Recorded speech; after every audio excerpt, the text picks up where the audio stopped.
እግዚአብሔር ለምንድን ነው የሚዘገየው?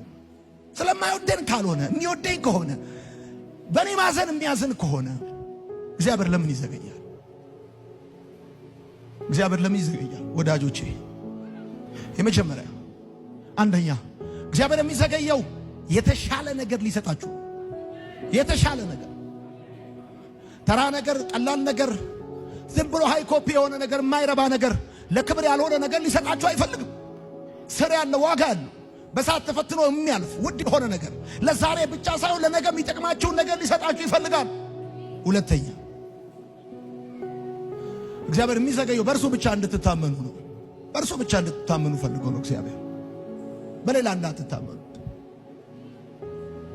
ባላችሁ ጊዜ፣ በሞቀ ጊዜ፣ ሁሉ ነገር ሸብረብ በሆነ ጊዜ ስልካችሁ እስኪፈነዳ ድረስ የሚያደነቁሯችሁ ሰዎች ወሳኝ ታይም ላይ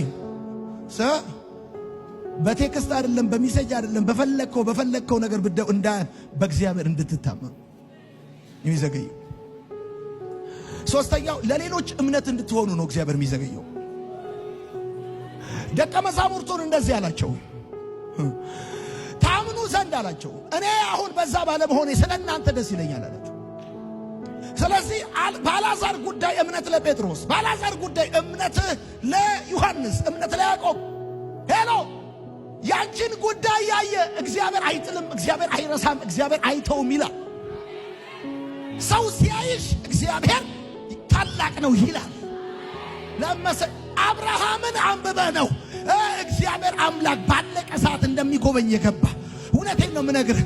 እኔ ዛሬ እነግርሃለሁ፣ አንተ ማለት በዘገየብህ ጉዳይ ጋር እኔ እግዚአብሔር የታላቅነቱ ዲስፕሌይ ትሆናለህ። የታላቅነቱ ማሳያና አራት